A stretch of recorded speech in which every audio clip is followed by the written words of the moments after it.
Howdy friends and welcome back. Well, this is our third step in the series for first-time homebuyers. You've come back. I'm proud of you. That means you're serious about becoming a first-time homebuyer. I don't want to hold us up. Let's get right into it.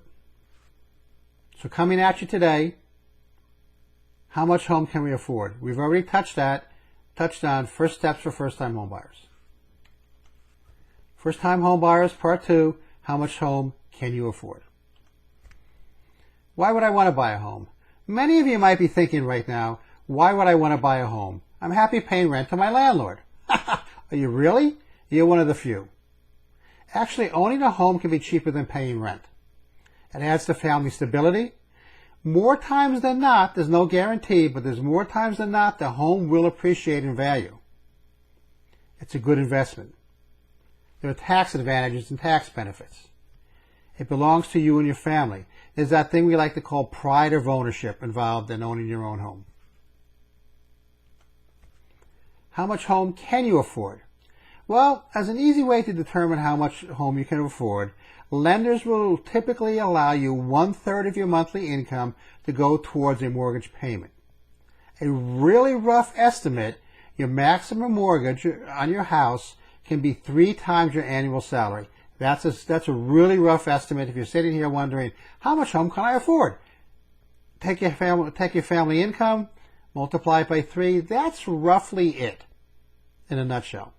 Your lender can help you understand these ratios these numbers for your particular unique situation. If you don't have a lender or don't know a lender, reach out. We have a lot of great lenders that we can point you in the right direction. An example calculation part 1. This is where it gets a little boring and complicated. Feel free to take notes or just refer to this, capture the screen, or refer back to this page or this slide in the future. Let's say your annual household income is about $140,000 per year. That means on a monthly basis, your monthly income is $11,666.67. That's 140 divided by 12 comes out with that 11,666 number. Assume your lender uses ratios of around 28% and 36%. That's the ratio of your monthly mortgage to income and your ratio of all debt to income. Based on the above, your maximum mortgage payment, which includes principal, interest, taxes, and insurance, we call PTI, will be $3,266.67. That's that $11,666.67 number we calculated above times 0.28, which is 28%, and we arrive at $3,266.67. That's what you're allowed for your mortgage payment. Now, let's also assume that your taxes will be $8,000 and your insurance will be $1,500 per year. These will vary naturally depending on where you live, how much your home is, what part of the Metroplex you live in. On a monthly basis, your taxes and insurance come to roughly $791.67. That's $8,000 plus $1,500 equals $9,500 divided by 12 comes out with a monthly payment for taxes and insurance of $791.67. Having said that, we take that original $3,266.67 number we calculated in the previous screen for a front-end ratio and subtract $791.67 to arrive at a mortgage payment of principal and interest, $2,475. Example calculation part 2. Now assume your car payment and long-term debt and credit card payments equal about $1,250 per month. Based on this new information, we can calculate your maximum debt to income ratio. We do that by taking that $11,666.67, which is the number of your month. Remember, your yearly annual income divided by 12 and multiply by that by 36. that comes out to $4,200, which is a larger number than before. But what we have to do is we have to subtract $791.67, which is roughly your taxes and your insurance on a monthly basis, and that gives us $3,408.33, which seems great, right? But wait, hold the phone. We've got to subtract from that number your long-term debt. So we take that $3,408.33 and subtract $1,250 from it, and now that comes to a grand total of $2,158.33. So you can see by carrying that $1,250 in debt every month reduces your potential monthly mortgage payment by $316.67. What does that actually mean? Well, I'm glad you asked. We're going to get to that in the next slide. Another way to look at the effect of the long-term debt, let's base that on an interest rate of 5%. You can afford the following home values.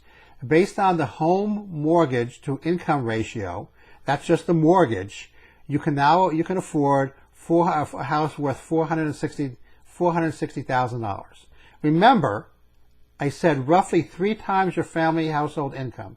Well, we assumed that it was $140,000. $460,000 is roughly 3 times that $140,000 annual household income we discussed earlier. That's just an estimate.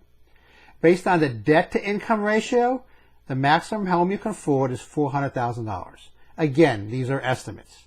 We can see here that the long-term debt of $1,250 per month robs you of roughly $60,000 of home purchasing power. So the lesson learned here is we gain from this example is that the high long-term debt hurts your ability to afford a larger home. It also robs us of flexibility in your home buying search. Again, your lender can help you understand these ratios for your unique situation. We at the Rose Realty team are real estate experts and not financial or mortgage experts, and a good lender can help you understand these ratios a little bit better than we can. Again, if you don't know a lender, we have great lenders that we work with on a daily basis. So, next steps for you. Now capture some of the information from the previous screens or slides and calculate your own numbers. Go back, maybe print out the screens, maybe capture them on your mobile device, and understand and plug in your numbers for the numbers that I had there, and to understand what those numbers mean and those ratios and those calculations mean to you. Again, your lender can help you understand these ratios for your unique situation. We are real estate experts, not mortgage or lending experts, and we can put you in contact with the right people if need be. So far we've covered first steps for first-time home buyers and how much you can afford. Next week on our vlog, finding a home. Finding a home can be one of the funnest parts of this whole process, believe me. We've spent a lot of time with many first-time home buyers, and it's the really exciting part of the whole process. You're not going to want to miss it. And you're going to want to take advantage of it. If you're interested in advance notice of our next vlog in this series, text or email us to get put on we'd be happy to put you on our advance notice list. You can text or call us at 817-368-6522 or email us at TheRoseTeam@kw.com, or just watch for our next installment. This has been brought to you by the Rose Realty team. Call or text us again at 817-368-6522 or email us at TheRoseTeam@kw.com, and those are our websites. I'm SteveDepoe. Thank you for joining us today. Look for our next installment. I'm going to bounce.